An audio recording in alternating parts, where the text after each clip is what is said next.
Hello and good afternoon, everyone. Welcome to today's session and Career Talk with Dina Bseisu. I just give it a few minutes to let everyone join.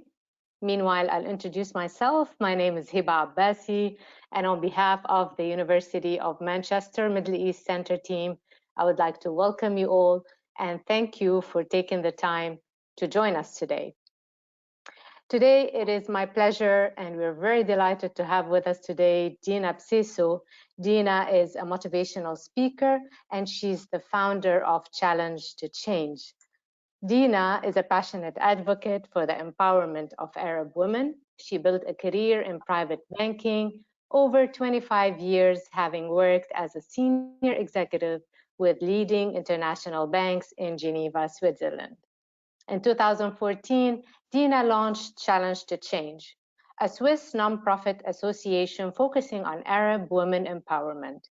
It is now recognized as the region's leading platform for women, offering life-changing programs that equip them with confidence and the skills needed to achieve their full potential. Challenge to Change has empowered over 10,000 Arab women since inception. She's also a motivational public speaker and has spoken at various prominent forums on the topics of inspiration, women empowerment, and mental wellness. Among them were the Arab Women Power Summit, the largest congregation of prominent MENA women held in Bahrain in 2019, the Executive Women held at the Holy Spirit University in Lebanon in 2018, and the Royal Charity Organization in Bahrain. She is also a member of the Toastmasters International in Bahrain and has secured first place in recent competitions at the club and area levels. Dina earned a BA, bachelor's degree in political science and economics from Duke University, and later on an MSc with honors in foreign services from Georgetown University. In her spare time, she writes poetry and paints. Dina loves alpine skiing, reading, music, and the outdoors. She is the mother of 2 adult children and spends her time between Bahrain and Geneva and travels extensively. Dina, it's a pleasure to have you with us today. We're really honored to have you. Um, I would like to Thank you, Hiba. begin. The honor and the pleasure are mine. Thank you. Thank you. We're really, today it's about your career story. So we would like to begin by the first question, which is if you can start by telling us how you started your career journey. Thank you, Hiba. Sometimes we end up doing what we never really planned to do in the first place. So my career journey, I grew up in Bahrain. I'm Bahraini of Palestinian origin, and I went to study in the United States. And when I was studying in the United States, I was keen on studying law. So I finished my university, I came back to Bahrain, and I said that I was going to just practice law. And then I had a job as an intern in a bank. And it's funny how just a small detour can become your whole life journey. So it was then that I really liked the energy of banking. And that's when I ended up choosing banking as a career. And I worked as a banker for over 30 years. I moved to Switzerland. And I have had about a 30 years plus career in banking. But at somewhere in the depths of my soul, I always was very passionate about the cause of Arab women. And 3-4 years ago, while I was still working, I set up a non-profit association, Challenge to Change, and I registered it in Switzerland. And then it just, I was still wearing 2 hats. And at some point, I just said, I prefer to do what I love. And that's when I basically said goodbye to a 30-year banking career. And now I've been focusing on Arab women empowerment. So that's in a nutshell my career. So taking you back to your banking years, and I know that you spent 25, 30 years in banking, what are some of the challenges that you faced during your career, you as a woman, perhaps working in the banking sector, which is predominantly male, dominant field. What are some of the challenges that you faced, and maybe how did you overcome them? My first challenge was when I just started as a banker. And in most of my challenges have been relating really to the fact that I'm a woman. So the first challenge was the fact that I started out as a private banker. And as a private banker, you're really dealing with people's their wealth there, and they need to trust you to give you their wealth. So the challenge was, the balance was, how do I get these men's trust, because it was often men, to trust me with all their life savings and investments, but at the same time not be overbearing, so that you still don't deprive them of their sense of manhood. So it was a balance between not being too much of too submissive, or I'm trying to use the word, it's a politically not too much of a woman, but that's the wrong word to use. So I had to find a thin balance between trying to gain my trust, their trust, and at the same time not be overly bearing. So that was my main challenge, and they were difficult years in the beginning, because I would be traveling to Qatar and the UAE, and they were many years ago, so it wasn't the same, it wasn't as open as it was now. So that was the challenge. How do I earn my respect as a banker and as a woman at times where I think there were many, just a handful of us. So that was the first challenge. And the second challenge was later on when I became a mother, and I had to balance between life and work, and I'm a dedicated mother, and I'm a very hardworking employee. So how balancing the two was also a very thin balance that I had to establish.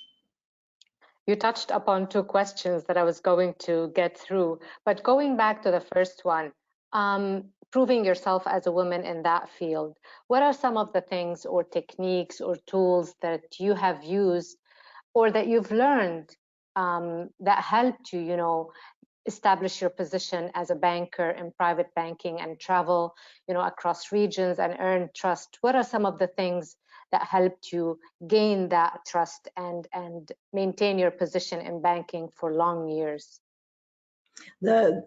What really helped me is to know my strengths as a woman. And many of us sort of feel that they have to shed their femininity and womanhood to be successful. So it was to really learn my strength as a woman. And women are compassionate, they are team players, they're hardworking, and they establish a connection. So what I did was to realizing that strength as a woman, it gave me an advantage, because when I would meet the male clients, often being a woman, I would also be invited to their homes. So here I get to know the wife, the children, and the ice is already broken, and I already have one advantage over my male colleagues because they were never invited to the homes. So that immediately puts me at an advantage. So being a woman and leveraging on that.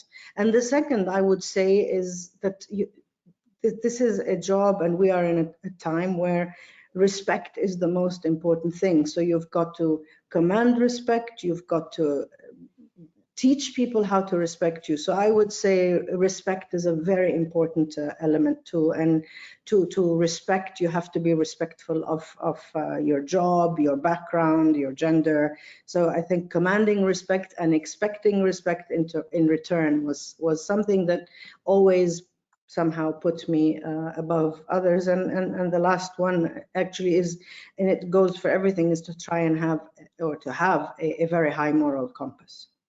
Right. You stayed for a long time in the banking career. What kept you going in the banking career and not thinking about perhaps changing or moving into something else? I know that you founded Challenge to Change. Was that something at the back of your mind, and you were planning, of establishing Challenge to Change? or was it something that came as a spur of a moment? We're going to go back to the aspect of how did you found challenge to change, but I want to understand more. What kept you in the banking sector for 25, 35 years? Do you think that if somebody gets into an industry, it's hard to shift or change? Or was it something that you're passionate about? Or what kept you in the banking industry for long, long years? What kept me going is one, the sense of achievement and fulfillment, and this manifested in two areas. One, I'm very much a people person and a networker, so it was a real challenge for me to build relationships, especially difficult relationships with clients, to gain their trust, to become a trusted advisor. So that for me was a challenge, and it was work in progress. And at every level of success or of gaining that trust and building that relationship was one which gave me tremendous sense of satisfaction.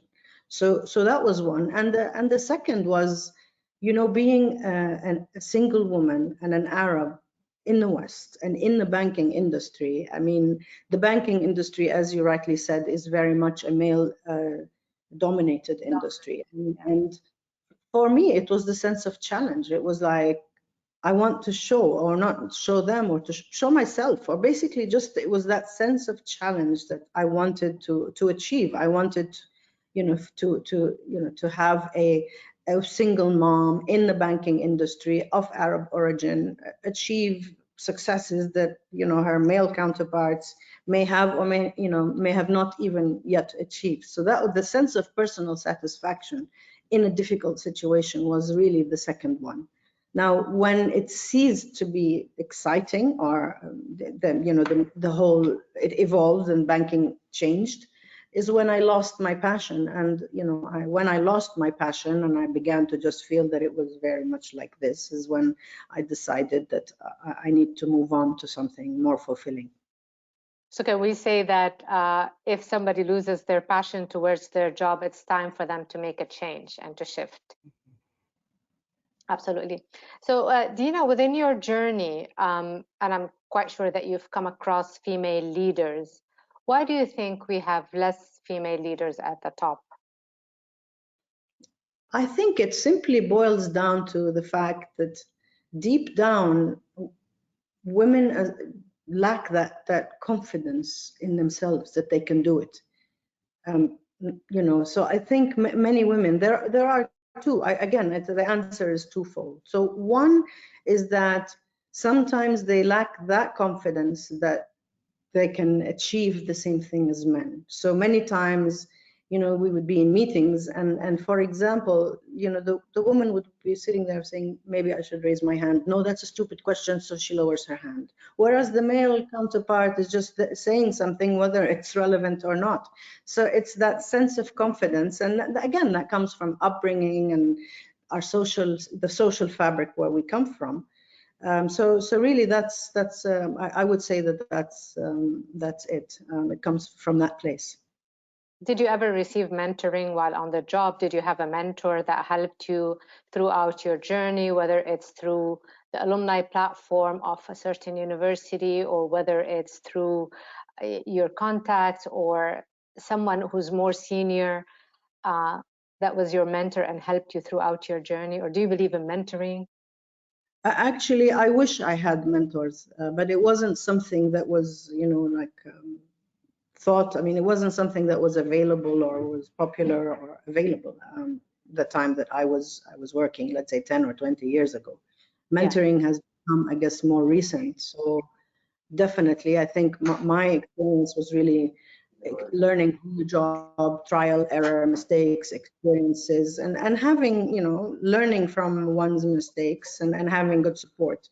But definitely, I think, as I mentor now, I see the strengths, the strengths that mentoring can give, and how a mentor can just help you see, it's not about a mentor telling you, what to do, but it's actually leading you to find that knowledge within you so that you can find your own way.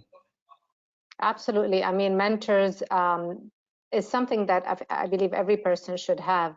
And throughout our platform, our Manchester network, we have mentoring platform. And this is something that is readily available for any student and alumni that we wish they would really reach out and find a mentor to help them throughout their journey. Talking about work-life balance, and I know that it's somehow, especially for women, it's hard to achieve that work-life balance when they're trying really to fulfill their professional aspirations and to focus on their professional success. How do you think that we women, or people in general, anyone, should be able to should focus on work-life balance? What should we do in order to allow ourselves to have that kind of flexibility between work life, home life, and create that sort of balance? And was it did you have that sort of work-life balance in your life? Very much so. I mean, you really touched on probably the core issue that makes many women, especially young women in university or young women who are just entering the workforce, very apprehensive about taking on a job, because they feel that, you know, they can take on a job if they're married, but then the big hurdle is that, what am I going to do when I have children? And many women have that huge apprehension on how can I be a mother and be able to work at the same time. So my answer to them, I used to mentor young girls when I was at Deutsche Bank, young women who had just entered into the job, and that was their biggest fear. And what I would say is that when you are diligent and hardworking, you are a better mother and a better employee. So things fall into place. The most important thing is not to have a sense of guilt, because most women, myself included, you know, when I was pregnant and I would need to tell my boss, I'd rehearse how to tell him for a month before I told him, as I was feeling guilty and oh my God, and you take it as something negative, and as you're apologizing for it. Whereas men, I remember in Switzerland, would go to the army, and of course they'd disappear for 6 weeks, but that's okay, that's the army. So women have to have more confidence in the fact that, you know, when we get married, when we choose to have children, we are contributing to society. This is society's most important role. And as such, we should approach it with confidence. And work-life balance, the most important thing is actually, if you appreciate if you set your priorities right, and if you are a mother and your family, you give your family, your children priority, that means your values are in the right place. And frankly, if I was to look at two employees, and one doesn't, you know, take care of her children and sits at home in the office all day, and the other one goes and is a good mother, I would frankly prefer the one who has her values and her priorities right. So I think we should just approach it with confidence, and things do fall into place. And today, the market and the workplaces have become a lot more accommodating of mothers than, I think, when Previously, I yes. started. Yeah. Absolutely. And I think also this year has showed everyone across the globe that women and us, all of us really in general, we can, with flexibility and with understanding, we can create that work-life balance, and we can do our work anywhere, anytime, and no matter, you know, what tools we use, whether in person, face-to-face, or flexibility. It's just that understanding that how can we, you know, be productive, and how and where to do it, and just, you know, be able to facilitate that and create that work-life balance is key. I think this is one of the main lessons that we learned this year. Talking about flexibility, do you think that that's an option that women should have, or not women? I don't want to focus on women, but I want to focus on all working people or working professionals. We noted that this year flexibility was really very high since the start of the year. Is flexibility something that was given to you during your banking career, and how do you Do you think that it's really important to perhaps shift the way we do business with the change of times, perhaps when not doing a 9-to-5 job and incorporating more flexi time and flexi work? Is this something that would contribute to the perhaps increased performance of individuals or professionals? I think, again, when I started working and throughout most of my career, flexibility in terms of time was not really something. It was like 9 to 5, and there were banks where you would go in at 8 and people would be like looking at the watch because they're all there from 7, and if you leave at 7, they're all there and you're feeling guilty for leaving. So I think, first of all, it really boils down to you achieving your objectives. And if your superiors see that you are hardworking and that you're delivering the objectives at the end of the year, then they are a bit more flexible when it comes to flexibility. And I remember when I had young children, I would take a blank piece of paper and I'd show my boss and I'd say, what are my objectives this year? And he, please write them down. And I would say, now you've put down my objectives. How I do it is my way. If I don't deliver at the end of the year, then come back and talk to me. So I, imposed some form of flexibility because I delivered the goods. Now, you've mentioned rightly that this year has been a complete game changer. And whether we like it or not, I think workplaces and people have realized that even when the COVID disappears, I think we've learned many lessons. And first of all, companies will probably have much less, a smaller workspace, because they don't see the merit of everyone having an office with photographs and a plant, and what they will establish is probably rotation, where the costs are high, so they don't need to pay for office space. So that would automatically make for more flexibility, because some people will be working from home and rotating. Travel will be affected because they see that we can do things like this on video versus traveling across the globe to meet someone. So this year has been a game changer. And I think people are seeing the merits of working remotely and still being able to deliver. Now, it's very important to also make sure that you are disciplined and you stick to a structure during the day. But I think definitely we are heading towards more flexibility, and it's important for both men and women to have that flexibility. Absolutely. I just want to remind the audience that if you have any questions to Dina, you can type them in the question box section, and we will be going through them throughout the session. Now, we have a question before I move on to the rest of the questions that I have set for you. We have a question from Neha. She's asking, how did you manage stress and time during the change of your career? I think we touched upon that, managing stress and time during your career. Well, perhaps we can... Go ahead, sorry. Perhaps we can talk about how did you cope with stress in general during your working time. Stress is something that is one of the major indicators that most professionals suffer from these days, and the outcomes of it, not knowing how to handle stress and how to manage stress, would lead to burnout. So what are some of the strategies that you have used perhaps to manage stress during your banking career? I would tell the youngsters that somehow I learned the hard way, because I come from a generation where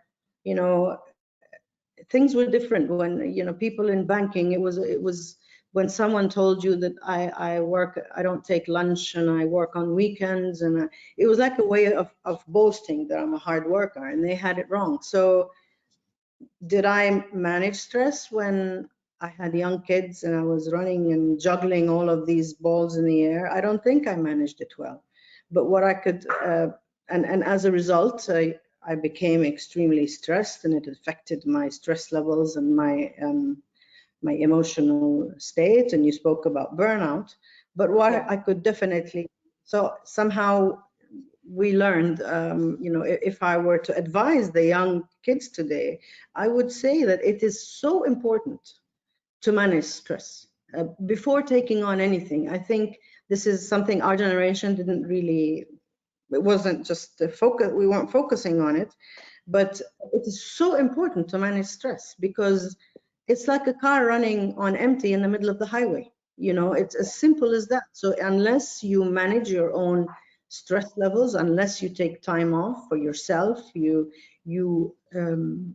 take days where you do nothing, and you exercise and you meditate and you do what you enjoy and you take time off, then you're actually thinking of the others and your family and your workplace when you take care of yourself. It's as simple Absolutely. as that.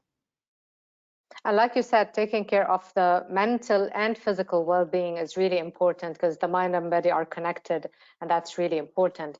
So just out of curiosity, if you were to go back in time, how would you do things differently?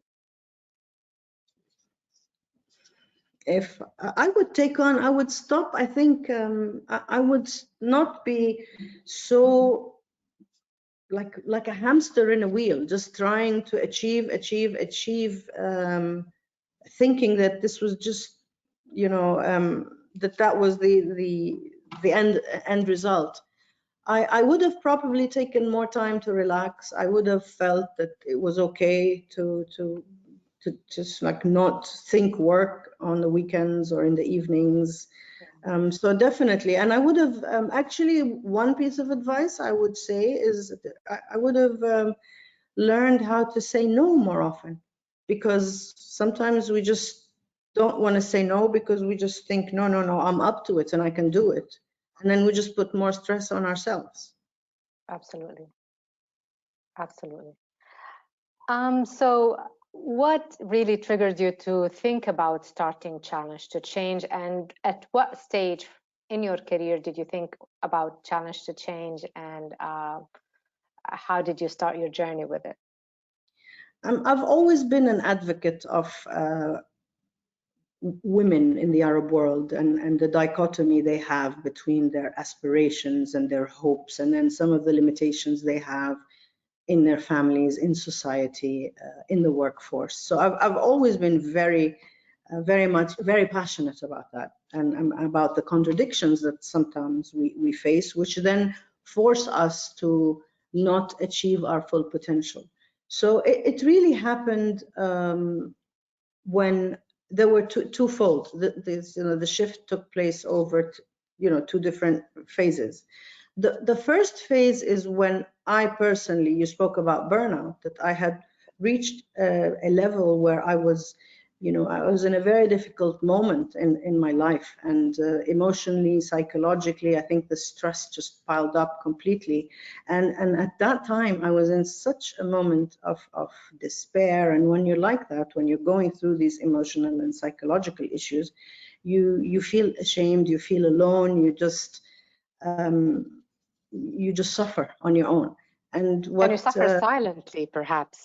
suffer very silently. You suffer silently, and you're not only you're other people. You're misunderstood by people, and you're ashamed yourself for feeling the way you are, because you're saying, I don't have a problem. I'm living in a great city. I have everything. Why am I feeling this way? So not knowing that actually mental illness is an illness. It is today, according to the World Health Organization, the third most debilitating disease after cancer and cardiovascular diseases. So Absolutely. this is extremely important. So I think during that time I was lucky to ask for help and to come out the other end. And I felt then that I was lucky to have made it from the other end, and that there's so many people out there that have felt the way I have felt, and that have suffered alone in silence. And I wanted to establish Challenge to Change because I wanted to create a community for Arab women, to tell them that you're not alone. There's a lot of people. You have a community now. You can ask for support, and you can embrace that vulnerability, and then find out that there's you're actually one of millions who's gone through that challenge. So that's really was number one. And then, so I set up Challenge to Change. But then what made me leave banking was I was wearing two hats, and I was working on Challenge to Change, and at the same time I was working on in the banking. So, and I was having lunch with a good friend, and banking had evolved, it had changed, and I'd lost the passion completely. And he told me, he said, you're dragging your feet to go to the office, and you're spending 90% of the time doing something you hate and 10% doing what you love, which is Challenge to Change and impacting people. So I really went home and I thought about it. I'm like, yeah, he's right. So 2-3 days later, I went into my boss's office. I handed my resignation, and I said goodbye to a 35-year career and a very well-paying job. But I've never been more fulfilled. That's fantastic. I mean, I think it's safe to say that once you lose your passion in whatever you're doing, it's just not rewarding anymore. And I think it's time to find change. And well, Exactly. you found Challenge to Change, but for the Exactly. rest of the people, they need to find that change in their career. And Exactly. I think also you touched upon a topic, which is you started with stress, and stress built out into so many things, ended with burnout. And that's what most of us professionals don't realize, that the beginning is stress. So you don't want to end up in a place where it's just going to affect, your mental health, well-being, and it's going to affect not only your work, your personal life, your professional life in general. So talking about mental health, how important you think this subject? First, we understand that now it's getting a bit of awareness, and people are trying to read more and learn more about mental health well-being. How important is that topic? And do you think that uh, is it out there for people? Do they still understand the importance of mental well-being? And is it given that, do corporates or banking sector, from your experience, how do they approach mental health and mental well-being in general? First of all, I think mental health and mental wellness is the core and the backbone of each and every one of us. So when you look at education and vocational training, I think that it's always good to teach and to train people. But as far as I'm concerned, mental health, your mental health and your mental well-being is the spinal cord.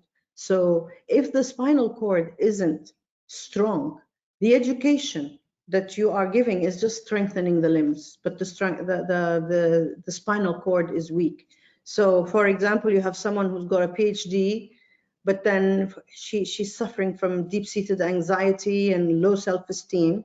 That degree is not going to take her far because of the deep-seated issues. So I think mental health is primordial. It is the core of any person, and it's our duty as people, as parents, as educators, as people in the workplace, to identify and give importance to mental health.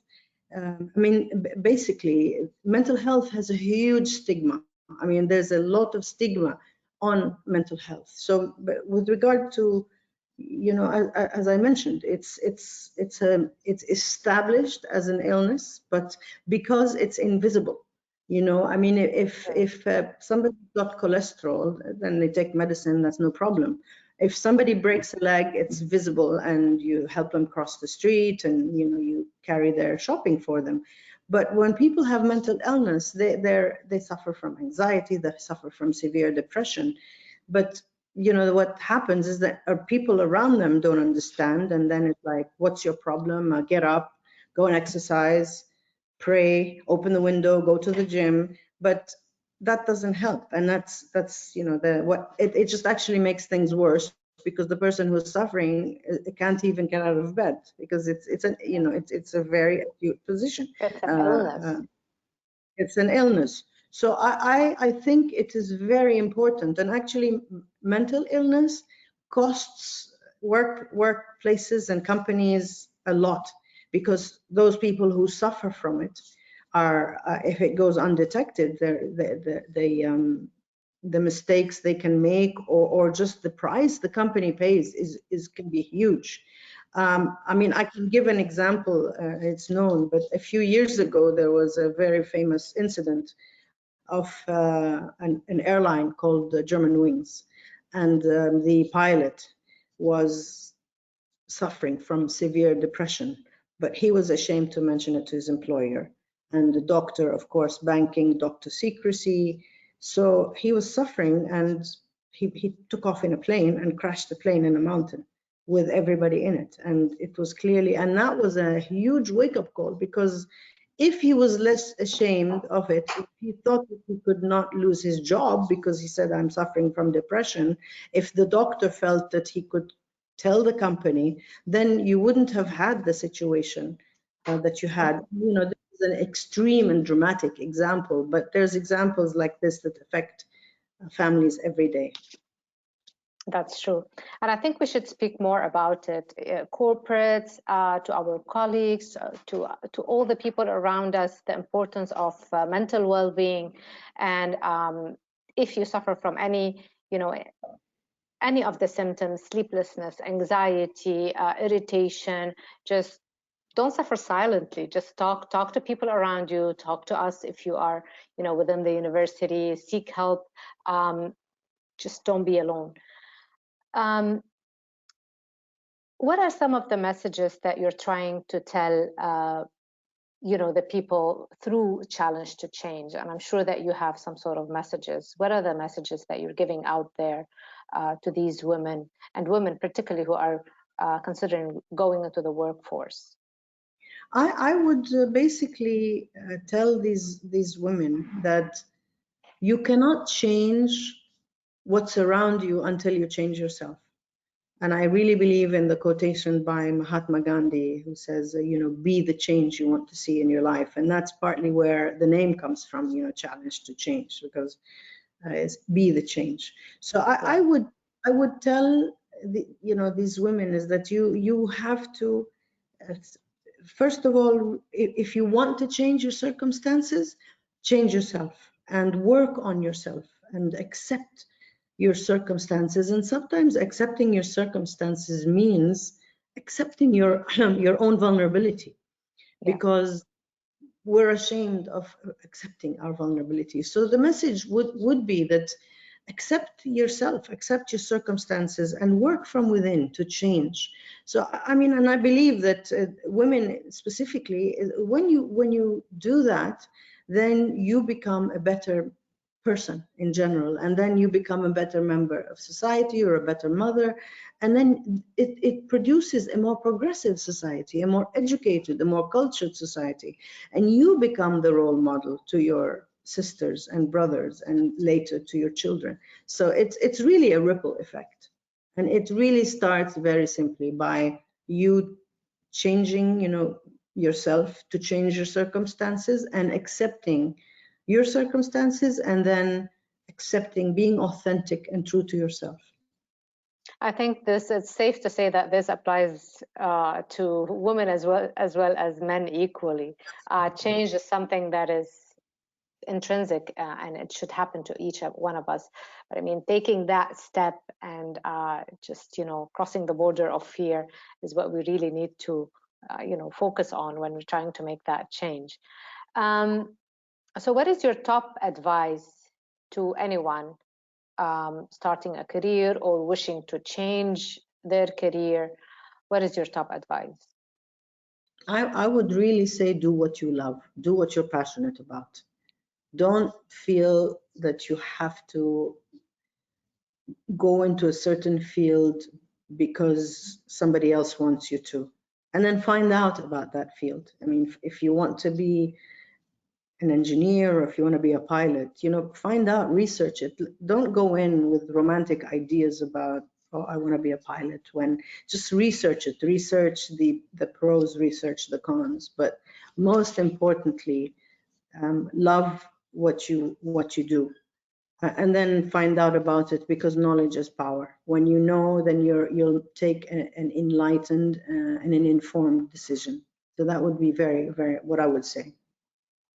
Absolutely true.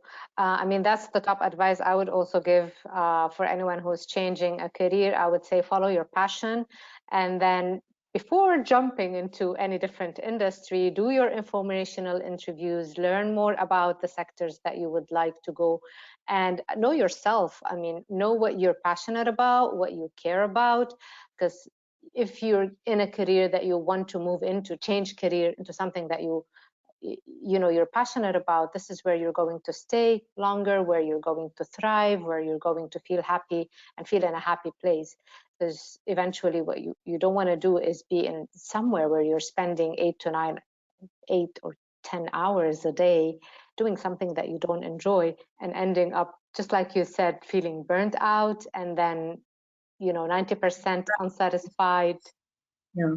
But then, Dina, it led to something which is really good. It Yes. made you think about challenge to change. So Absolutely. sometimes, perhaps, I You mean, know, getting the stuck somewhere. philosopher Rumi says the wound is the place where the light shines in. So sometimes it's our darkest moments, it's our most difficult challenges that are our largest opportunities for growth.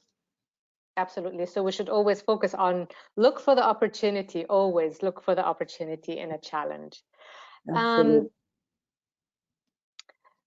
What are some of the skills that you think are really valuable these days, not only to employers, but in general? Some of the top skills that you think every individual should learn if they don't have, or should seek them?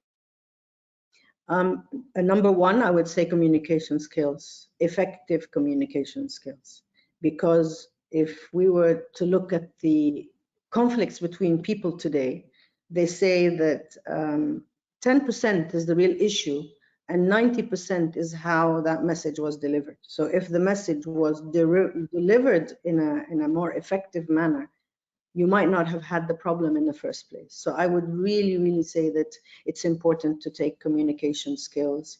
Two, I would focus on what we call soft skills, which is, skills like adaptability, flexibility, to be able to, today the world is changing at such speed that it's between 2000 and 2016 there was more change in the world than there was in the entire 20th century, and the gap gets shorter. So what's happening is that sometimes youngsters go into university and graduate to a different world. They're saying that by the year in 10 years probably 50% of jobs as we know them today will be obsolete. So it's even more important to learn soft skills, flexibility, adaptability, how to adapt to change, emotional intelligence. So all of these is extremely important. To learn just an academic skill is great, but unless you can adapt to change and develop the emotional intelligence and the flexibility, then it's the only route to be able to adapt to the fast moving age of tomorrow. Absolutely. And we have. Yeah, sorry. Sorry, And go ahead, Dina. sorry, and lastly, I would say you really have to be true to yourself, authentic to yourself, and not to feel like you always have to put a front of strength when you're not strong on the inside. And actually, there is no weakness in your vulnerability. Your vulnerability is your biggest badge of courage. I've learned that the hard way. So yeah, so that's what I would Thank you, say. Dina. These are words of wisdom, actually. And I want to stress on the point of the skills. We tell our students once they join our programs that whether it's the MBA or the other MSC's programs, they're going to equip you with the knowledge and with the skills. They're going to give you all the tools that you need to become successful. But we will also work with you on the softer side. We will also we'll give you the soft skills, we'll give you all these webinars that is related to emotional intelligence, time management, stress management, personal brand. And I think we want to focus more nowadays. Yes, academic knowledge is very important and it's valuable for career success for anyone. But if you don't have these soft skills, how can you get your message out there? How can you communicate yourself? How can you build your brand and show it to the world, to show yourself, to show your knowledge, to show that you have an MBA or you have a master's or whatever. So these are really important. And being authentic, I mean, that's the best advice, because it's quite often we find people trying to be someone else. And especially if they're going to do an interview or they're going to meet someone at a business meeting, putting a different face or being someone who is not you is just going to get nowhere. Be authentic, be yourself. That's the best advice. I'm going to take a look at the question section, see if we have any questions from the audience. So we have a question. Could you please share tips for small business startups? So if someone wants to start a business and you've started Challenge to Change, what are the first steps that they should think about? First of all, I would identify the business. So I would identify the nature of the business. Idea, yeah. Then the business idea. Then I would really do my homework and research to see, is there a market for this business? So I would do my homework and see the market. Research the market. Is this something that the market will absorb or accept or invest in? And then I would actually see who the competition is. Who's the competition? Is this, so you identified the idea, you've researched if this market idea is valuable, is good, it will add value to the company.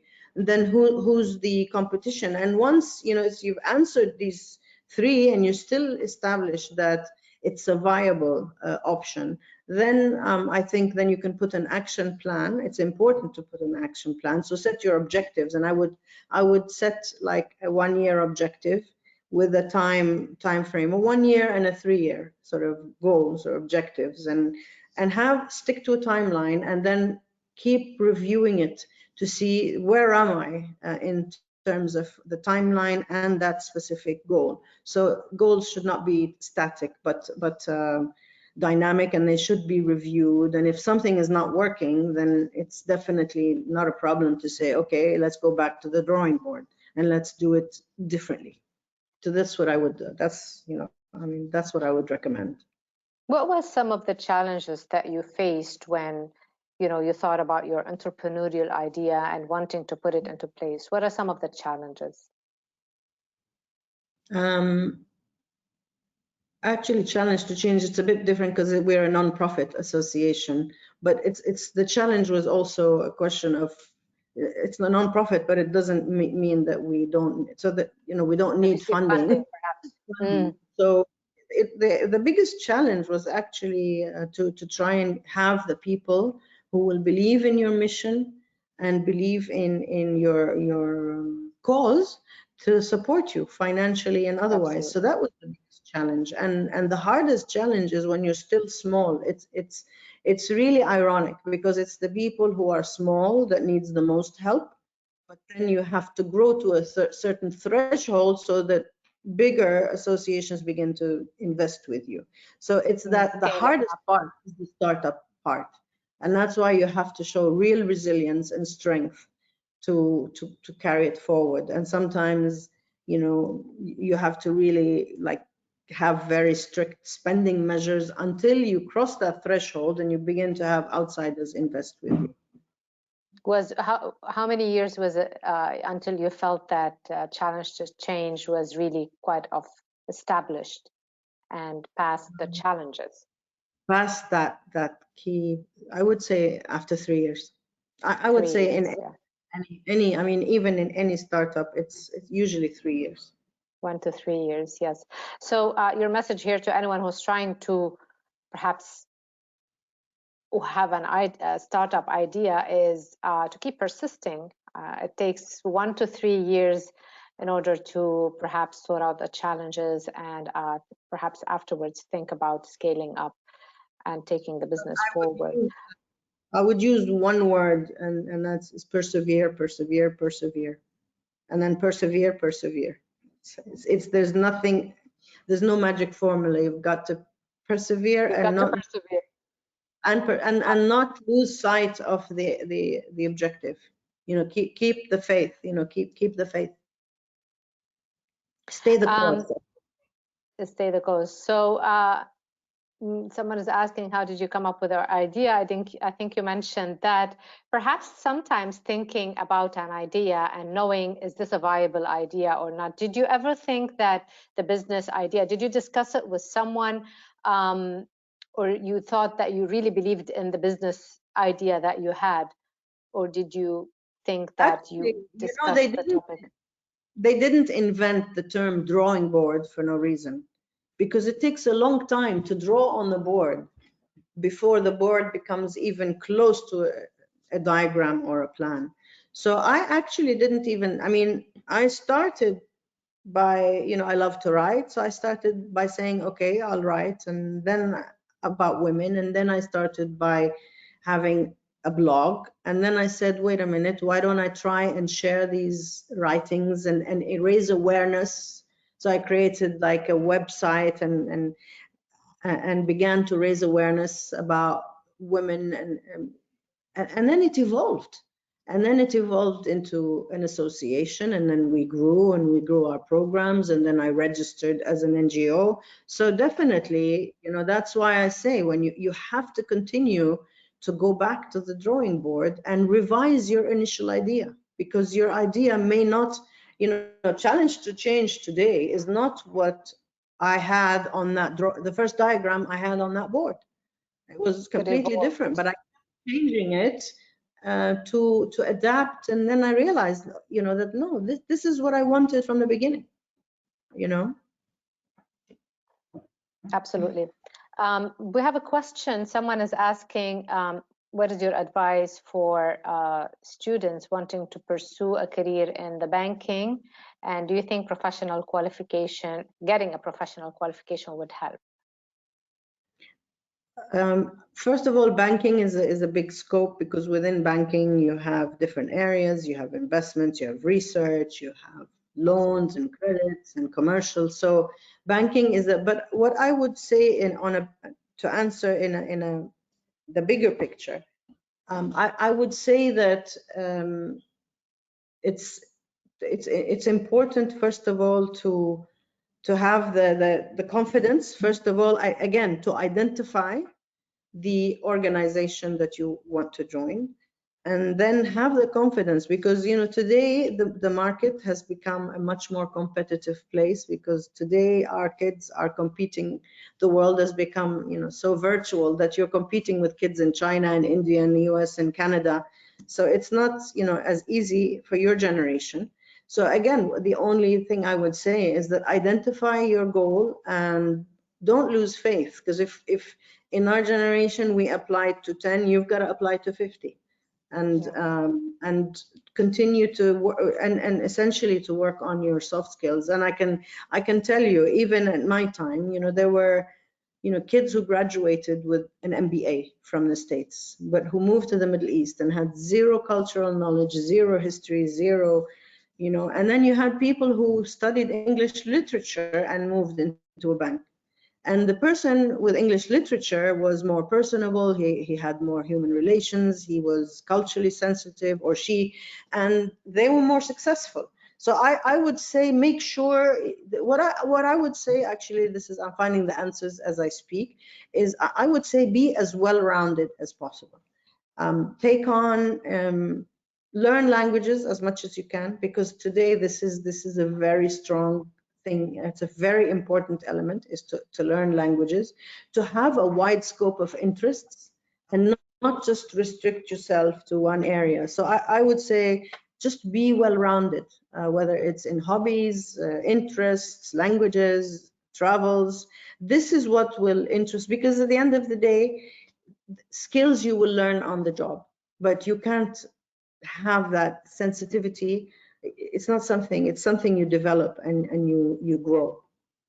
And if you're not a student, get an MBA from the University of Manchester.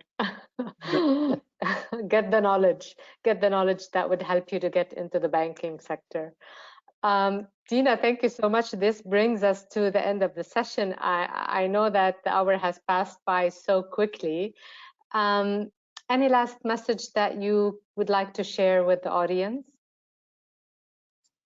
It's just been a privilege. I wish I could see these kids face to face, the youngsters, Well, they're the youth. professionals. They're all working professionals, so well, I'm sure that they correct. valued. Yeah, it's been. I would have loved to have seen them face to face. And the only advice again is just, do what you love and be authentic. I can't emphasize that more. Absolutely. Absolutely. Thank you so much, Dina, for joining us today. Thank you for the insights and for sharing your journey with us, the top skills, advice, everything. It's a pleasure to have you. Thank you to our audience who joined the session and stayed with us. And thanks for the questions that you asked. We look forward to seeing you in our next session. So stay tuned to our events. Thank you all again. Good night, everyone. Good night, Dina. We'll hopefully see you soon again. Thank you. Good night, everyone. Thank you. Bye-bye.